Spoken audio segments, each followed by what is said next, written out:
वंधू चक्रधरा कृपा गुणवरा सर्वेश्वरा चित्परा कारुण्यानटनागरा त्वयकरा विघ्नादिदोषाहरा सवंदे दळदेवतारुणिवरा कृता पुता ही धरा दातारा करुणाकरा वर्मते द्यावे विभो गुरुजरा सर्वज्ञ श्री चक्रधर स्वामी की जय, श्री गोपाल कृष्ण महाराज की जय, श्री दत्तात्रेय महाराज की जय, श्री चक्रपाणी महाराज की जय, श्री गोविंद प्रभु महाराज की जय। प्रसंग 16वा। श्री परमात्मे नमा तव ये तुले ऐश्वरी फळप्रदान मानले अवधारी ते कथा सांगेन आता सामोरी ऐका पा। आता एवढ्या अवसरात आता ही कथा सांगत आहे।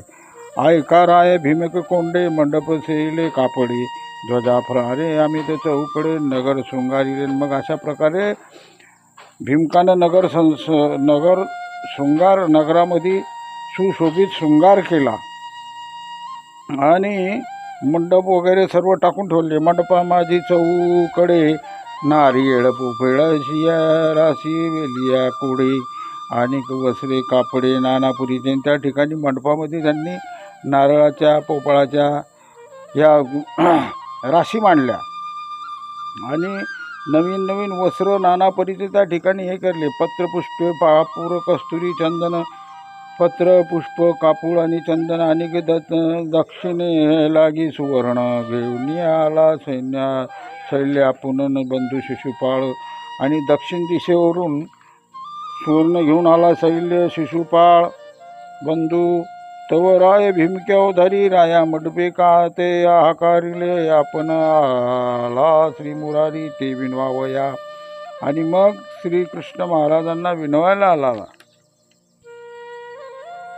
येऊनी लागला श्रीकृष्ण चरणी। मग कर जोडून केली विनवणी जी जी देवी फळ प्रदान लागुनी विजय करावे। आणि मग श्रीकृष्ण महाराजांच्या पाया पडल्यानंतर दंडवत केल्यानंतर विनंती केली की देवा आता आपण फळ प्रदान करा विजय करावे मंडपात।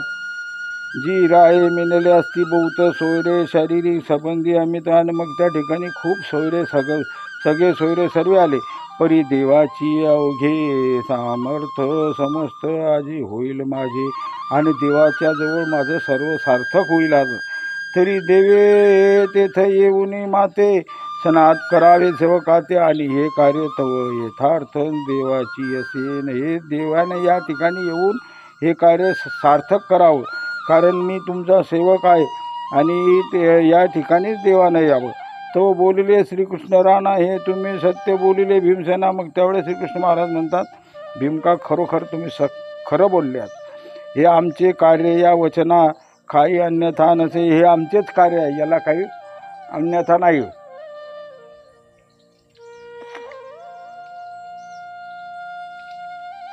परी आणि कराय एक मी तुझं सांगेन ते सत्य ऐक। आणि राजा ऐक मी तुला एक सत्य सांगतो, आम्हा ते येता विरोधी असे बोलतेसी। आणि आमचे जे विरोधक आहेत ते येत आहेत। मुख्य सोयरे तुमचा शिशुपाळ ददमोक्षा तयासी आणि आम्हा मुळीचा विसवादू। तुमचा जो खरा सोयरा जो शिशुपाळ आहे आणि दमघोषाचा ते आमचे मुळीच नाही, आम्ही त्यांच्याशी बोलू सुद्धा शकत नाही। तयाचा पुढारू जरासंधू तयासी आम्हा 28ची वैरू सबंधू। तो आमचे देखून विषादून धरील मनी। आणि मग त्यामध्ये सर्वेमध्ये जरासंध हा आमचा एकदम वैरी आहे, त्याच्याशी आमचा वैरत्वाचा संबंध आहे। ते आम्हाला पाहून मनामध्ये विष धरतील। पोंडरिको आपणा लागी विष्णू म्हणित जगी, तो आमच्या दृष्टी पुढे वेगी मरण पावेल। पोंडरिक आहे तो स्वतःला काय म्हणतो मी विष्णू आहे, पण तो आमच्या पुढे आमच्या डोळ्यासमोर मरण पावेल। आणि भूमुबाना काशेश्वर मोरू पीठगुणू काळिंगा बालावर विरो या अवघेयाच्या वैरी कारून ठायचाची असे। हे मोरू पीठगुणू काशेश्वर काळिंग बालावर हे आमचे काय हमेशाचेच वैरी आहेत। मुख्यतयाचा रुक्मिया पुत्र ज्येष्ठ त्याचा पुत्र तुमचा मुलगा मोठा ज्येष्ठ रुक्मिया तो तर तयाचा ठाई असे अनिष्ट, त्याच्याजवळ तर काही इष्ट नाही, तो अनिष्ट आहे. या अवघ्या माझी राखा चोख भीमका तुची असली, या सर्वेमध्ये तुम्हीच श्रेष्ठ आहेत. ऐसे या दृष्ट्या माझी जाता ऐका, एका मत्सर एका क्रोध एका शंका, म्हणून विषादियामध्ये असता भीमका एखादा पावी घडे. अशा आमच्या डोळ्यापुढे आता ऐका, एकाला मत्सर आहे, एकाला क्रोध आहे, एकाला शंका आहे, म्हणून त्यामध्ये संवाद होत नाही. एखादा अपवाव घडे म्हणजे एखादा अनिष्ट घडेल. आणि पुढा आम्हासीच स्नेह प्रीती मानू कराल भीमा चक्रवर्ती, ते देखुनी येरा उपजेल खंती, मग उठती कुबालेगी. म्हणजे तुम्हाला आमच्याबरोबर खूप प्रेम आहे हे आम्ही मानतो. ते देखून हे उपजेल खंती म्हणजे बाकीच्याच्या मनामध्ये शंका कुशंका निर्माण होतील. खंती मग उठतील कुबेलसी, मग मनामध्ये किलबिल करून उठतील. ऐसा बोलता जाण आणि यादव तव सहासन, ऐसे एखादे उठले विघ्न ते कवने मोडावे. ऐसे बोलले आणि त्यामध्ये आमचे एखादी यादव उठला तर ते कसं होईल, ते कवने मोडावे. मग ते तो तंटा मिटवावा.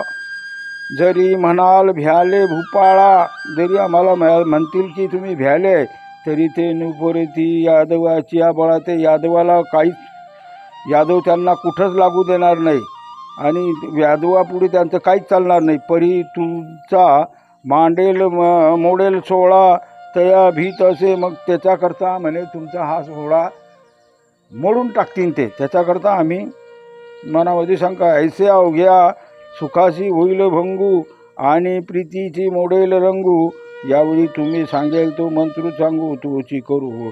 आणि एवढं हे सर्व सुख असल्यावर या ठिकाणी भंग आला आणि सर्व हे मोडलं, तर तुम्ही जो मंत्र सांगाल तोच करू. तव म्हणे भीमसेनू देवा तू ज्ञानियाचा बापू सर्वजण. त्यावेळेस भीमसेन म्हणतो देवा तुम्ही ज्ञानियाचे बाप आहेत, तुझं मंत्र सांगेन ऐसा कवन दुसरा असेल, तुम्हाला कोणी ज्ञान देईल असा जगामध्ये कोण आहे. परी तुझे विन सारंग धरा अवघे प्रयोजन अवधारा, जैसे चंद्रविना तारा निसते माझी. आणि तुमच्यासारखे तुझ्याशिवाय श्रीकृष्ण महाराजा हे अवघे प्रयोजन तुम्हीच करा. जसं आकाशामध्ये तारे दिसतात, चंद्र नाही, त्याप्रमाणे तुम्ही आहे. चंद्र जर असला तर सर्व तारे शोभून दिसतात. की जैसा दिनकरे विना दिवसू, म्हणजे दिनकर म्हणजे सूर्य, आणि सूर्य जर नसला तर त्या ठिकाणी अंधारच होईल. उदक विन सर्व रिवांजू, म्हणजे ज्या सरोवरात पाणी नाही ते सर्व कसं दिसतं, भकास. तैसा तू जेथ नासी ऋषिकेशी, ते वृथवे कार्य. आणि ज्या ठिकाणी स्वामी तुम्ही नाही ते कार्य कसं आहे, वृथक आहे. तो श्रीकृष्णमध्ये भीमका आम्हा तुमचा मानूला पावला निका, आम्ही तुम्हा जवळीचं असो का आण देवकीची. आणि मग श्रीकृष्ण महाराज म्हणतात भीमका तू आमचा मानलेला आहे, तुमच्याशिवाय आम्ही कोणाजवळ काही हे करू शकत नाही. असं तुम्ही आम्हाला जवळच आहे. आणि असं तुम्हाला वाटत असेल की माझ्या मनात शंका आहे, तर मग देवकीची आण घेऊन त्यांनी सांगितली. तव भीमकू म्हणे ऋषिकेशी, मी आधी पूजली देवाशी, पाठीला जाऊने भीमकियासी घनीय सोळा. मग त्यावेळेस श्री भीमकू म्हणतो देवा मी अगोदर श्रीकृष्ण महाराज तुमची पूजा करेल, नंतर बाकीच्याची करेल. मग भीमक श्रीकृष्णाकारणे वाहिली दिव्यांबळे अलंकरणे, तिळा विडा भोवरी कापुरे चंदने आणि पूजले पुष्पी. मग त्यावेळेस भीमकानं श्रीकृष्ण महाराजांची षोडशोपचारे पूजा केली. चंदन कापूर टिळा विडा भोवरी पुष्प फळं सर्वसहित श्रीकृष्ण महाराजांची पूजा केली. सकळ यादवा वाहिले पाटोळे सर्व यादवांना सुद्धा हे वाहिले. मानिया मंडळी काट विळे टिळे आणि जेवढे मानाचे पाहुणे होते त्या सर्वांना टिळे विळे त्यांना सर्व फळ फूळ वगैरे सर्व नारळ वगैरे सर्व देऊन ते उठवेना, त्यांना ते उठवेना. ऐशा सहपारी श्रीकृष्ण राणा, असा सहपरिवारी म्हणजे स्वतःचा परिवाराला घेऊन श्रीकृष्ण महाराजांची पूजा केली भीमकाने. श्रीचरणी म्हणे मज आपले म्हणावे जगजीवना न धरी दुजेपण. देवाच्या चरणावर डोक्ष ठेवून म्हणतो, देवा मला आपल्याशिवाय कोणी नाही, मला दुजेपण धरू नका. तो दुजेपण म्हणजे मला दुसरा समजू नका. तो बोलीला मेघश्यामा तुझशी दुजेपण नाही भीमा. मग श्रीकृष्ण महाराज म्हणतात, अरे तुझ्याशी काय दुजेपण धरावं, तू देह आणि मी आत्मा, तू देह आहे आणि मी तुझा आत्मा, हे सत्यदान. ऐसी प्रीती वजनी मुरारी भीमकू पाठविला उधारीन. तेने जाऊनी झड करीन आदरिले फळ प्रदान. मग असं श्रीकृष्ण महाराजांना भीमकाने फळ वगैरे सर्व प्रदान केलं. मग राय हाकारली भीमसेने, देव द्विजे ऋषी आदरले सन्मानेन. मग सर्व देव ऋषी मुनी सर्वांचा आदर सत्कार केला. नगराजना कारणे संभ्रमित केला. जसे सर्व संभ्रमित झाले की हे काय करताय बापा, एवढं इतकं. आणि बंदीजन कळत पडते वागते पुराणी समवेत. ऐसी अवघे आणले समस्त राय मंडळीक. आणि बंदीजन वगैरे जेवढे सर्व होते त्या सर्वेच्या सहित हे आणले, सर्वाला समोर राय मंडपात आणलं. असो हे एरीकडे राय ददमोक्षे वेगी ऐकती करून या चांगी. फळ प्रदाना लागी निघता झाला. मग सर्व विडा अवसर वगैरे फळ प्रदान केल्यानंतर तिथून निघाला. फळी पुष्पी दिव्यांबरी परी येळ विस्तारुने दिधले विप्राच्या खरी. सवे राय मंडळीच्या उधारी चालती सेवासिनी. आणि मग त्यावेळेस श्रीकृष्ण महाराजांना प्रसाद म्हणून त्यांना सर्वांना दिला. आणि ते सर्व सुवासिनी वगैरे सर्व ज्या सुवासिनी होत्या त्या सर्व वाजती शंख भेरी पहुरे ऐसा मंगळवाद्याचे गजरे. ददमुख निघाला उचारे येरे फळ प्रदानाशी.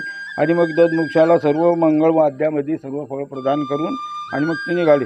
तो मार्गी चालता अंबरी पिंगळे झाले मस्तकावरी. तव राहू जो ती असे म्हणे सांगारे झडकरी. हे काय बोलताय. मग असं चालतात रस्त्यानं पिंगळे मस्तकावर बोलले. त्यावेळेस तो राजा म्हणतो, अरे हे काय झालं, हे काय बोलतायत. जे सोयरी वनिले तत्क्षणी म्हणती नोवरी नेले श्रीचक्रवाणी पाणी. हा उत्सव तुम्ही व्हाया लागून करताय. मग त्यावेळेस ते म्हणतो की हे पिंगळे असे म्हणतात की श्रीचक्रपाणी म्हणजे श्रीकृष्ण महाराजच नवरी नेणार, तुम्ही काहीच करू शकत नाही. ऐसी मना माझी जाणितले तेही म्हणते राया पुढे का जाजी तू देईल. जाऊ जानवे असे आपुला ठाये. मग आज्ञा केली. मग सर्व असे म्हणतात हे असं झालं तर मग कसं होईल. मग म्हणून चला जानव्या घरी तरी चला. कैसा राव खेचला मनी. मग निघाला झडकरी जाऊनी भीमकाच्या राजभुवनीन फळ आधारिले. आणि मग त्यावेळेस तो पटकन भीमक राजाकडे गेला आणि त्यांना फळ वगैरे दिलं. बरवा पासुडीला पाटू पुडा ठेविला पूर्ण घटू.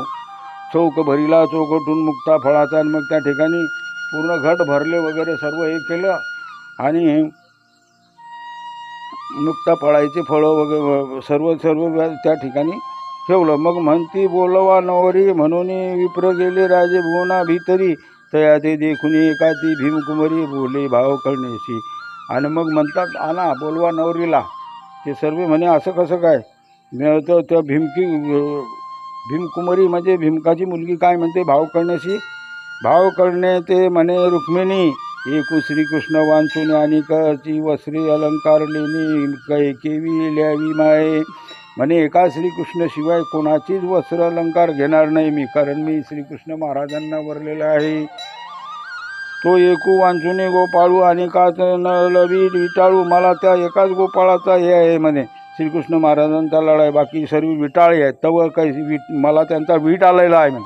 तव कैसी बोलली सखी स्नेहाळू भाव करणा. मग त्यावेळेस तिची मैत्रीण जी होती, सखी म्हणजे मैत्रीण, भाव करणा. ते म्हणते, काय म्हणते ते म्हणे, तू न करी वो चिंता, तू काहीच चिंता करू नको. ते मी अवघी पालटीन आता, मी सर्व पालते. मज सारीशी जवळी असता, तुझं काय संदेह माझ्यासारख्या तुझ्याजवळ आहे, तुला कशाचा चिंता. मी गेले होतेशी मंडपा भितरी, ते देखुनी असती सुंदरी. ते मी आता पालटीन व भीमकुमरी, देईन भांडारीची. मग ते सर्व मी व्यवस्थित करून देईन तुला. आता वेगी मंडपा जाय, वस्त्र अलंकार घेऊन येई. ते मी आता काढीन पायी भांडारीची. आणि मग मी भांडारामधले सर्व वस्त्र काढून, तू आता तर जाय ते वस्त्र वगैरे घेऊन ये. मग करी धरुनी रुक्मिणी मंडपी आली ब्रह्मणे. ते कैसी का कुरंगिनी करी पारधियाचा. मग ज्यावेळेस रुक्मिणी मंडपामध्ये आली, तर त्या सर्वाला असं वाटलं की हे एखादी एक प्रकारची शिकारच आहे. पारधियाचा म्हणजे जसा पारध्याला असं वाटतं की आपली शिकार आहे, तसं त्या बाकीच्या ह्याला असं वाटलं की आपली शिकार आहे. ऐसी कंपी तू आली पाटावरी बैसली, तव मंगळवाद्य लागली विप्र मंचोत्तचारे. मग येऊन पाटावर बसली आणि मंगळवाद्य वाजू लागली. ब्राह्मण मंत्रोच्चार करू लागले. तेवढी दम घोषे राये नवरी प्रक्षाळीले पाय. मग दम घोषानं त्या नवरीचे पाय प्रक्षाळले. शिरी पाय वंदित आहे देवी रुक्मिणीचे. आणि मग डोक्यावर तिचे पाय घेतले आणि वंदन करतोय. मग फळे पुष्पे वस्त्रे लेणी, ते परिळे करती लाविले रुक्मिणी. तव नग्न कुमारी पूर्व दिशेशी येऊन सन्मुख शिंकली. आणि ते असं सर्व हे करतायत, त्यावेळेस एक लहान मुलगी नग्नावस्थेत होती, ती येऊन त्या ठिकाणी शिंकली. आधीची पिंगळे कानी म्हणी, वरी हे दुसरी शिंक झाली जाणे. तेने जीवी खेचला निर्वाणी राणा दमघोष. त्या दमघोषाला असं झालं की पहिलेच पिंगळ्यानं कानावर टाकलं ना, आता हे पोरगी येऊन शिंकली, आता कसं होईल.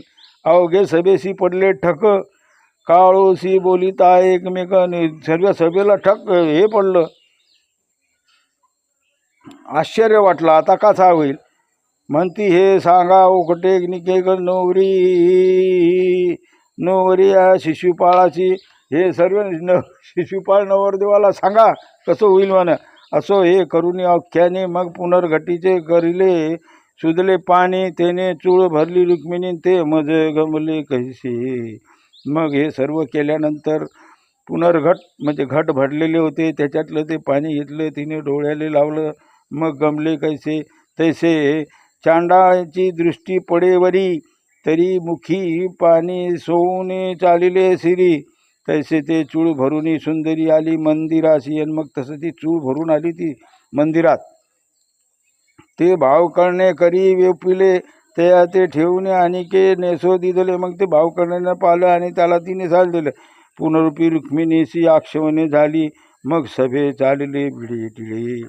मग परत रुक्मिणीला अक्षदा लावून आणि सर्वांनी विडे वगैरे, सर्वांना विडे वगैरे दिले. ऐसे टिळे विडे चंदन भौरी, लेणी लुगडी नानापरी. असे टिळे चंदन विडे लावून, लेणी लुगडी म्हणजे सर्वेला आहे जसा आपण आहेर करतो त्याप्रमाणे सर्वांना मान सन्मान केला. दान दक्षिणा अवघारी विप्र तोषविले. आणि ब्राह्मणाला सुद्धा दान दक्षिणा दिली. ब्रह्मविद्वाने साई दर्शने पूजली. कळावंते आभारी केली. लेणी लुगडी दिली. बंदी जनाची सर्वेला कपडे वगैरे दिले. लागले शंख निधान मदन भेरी. मग शंख वाजायला लागली, भेरी वाजायला लागली. मंगळवाद्याच्या गदारा फळ प्रदान झाले. भीमकाचा त्याला सर्वेला फळ वगैरे सर्व देऊन ऐसे फळ प्रदान झाल्यावरी मोक्ष निघला धडकरी. तो जानवसा येऊन अवधारी कैसा एकाएकी बसला. असं सर्व झाल्यानंतर मग दमघोष तिथून निघाला आणि धडकर जानव्यापाशी येऊन बसला एकांती. मग बोलाविले विद्वांस जने आणि व्युत्पन्न जे का श्रोते वक्ते. आणि बैसोनी ज्योती असे राव पुसत असो. मग सर्व झाल्यानंतर मोठे मोठे विद्वान बोलवले, श्रोते बोलवले आणि सर्वांना तो भविष्य विचारत आहे. तो कैसे बोलिले भूपाळे म्हणती का सिंक झाली चिते ताळीये वेळी. मग सर्व म्हणतात त्या टायमाला अशी शीख का झाली. पुसती तरी सांगेना, ते विचारता तरी सांगेना, हे भावस्य काम्ही, हे आम्ही नाही सांगत. तो बोलिली दमघोषे म्हणे होणार न ते दिके ब्रह्मादिका न चुके. मग दमघोष काय म्हणतो, जे व्हायचं ते होईल, ते ब्रह्मादिकाला चुकणार नाही. आणि कोपल्या काही निके होत नाही, आणि कोपल्यावर काही होत नाही. तरी राया आता पुसले सांगेन ते ऐक पुढील भविष्य. नवरी हरेल जे सत्य मासे भुवनी अंबिकेची. आणि मग हे मी तुला सत्य सांगत आहे. नवरी अंबिकेच्या मंदिरातून नवरीला हरण केली जाईल. मध्ये युद्ध होईल, महानिर्वाण, मोठे मोठे झगडे होतील, रणी पडेल बहुसैन्य, म्हणजे सर्वेला मृत्यून पडतील सर्व खाली. आणि रायाशी होईल अपमान, आणि एकमेकाशी होईल अपमान, एकमेकाचा होईल अपमान. ऐका समजतासी नवरी नेईल श्री गोविंद दाऊ कांकण सांडून चैद्य. आणि चैद्याला सांगितलं तू डाका जे कांकण बांधलाय ते काही कामाचं नाही. गोविंद श्रीकृष्ण महाराजच नवरीला घेऊन येतील. हळदी होऊनी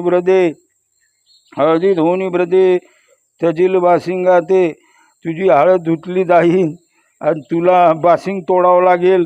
ऐसे चैद्य होईल ख्याती मग घालून या अपयशाची बुंथीन. मग अशी तुझी ख्याती होईल सर्वादूरून, तुला अपयश येईल. जाईल अनुसार होता नवरी दौडून. आणि मग असं सर्व झाल्यानंतर तू नवरी तुझ्या हातून निघून जाईल. दौडशील म्हणजे निघून जाईल. ऐशी सांगितली व्यवस्था ते तर ठग पडले समजता. आता असो हे पुढा कैसे वर्तिले कथा, ते सांगे कवी कृष्णदास. हा प्रसंग 16वा समाप्त. अशी कथा अशी व्यवस्था ऐकल्यावर ते सर्व बिलकुल शुक्क झाले.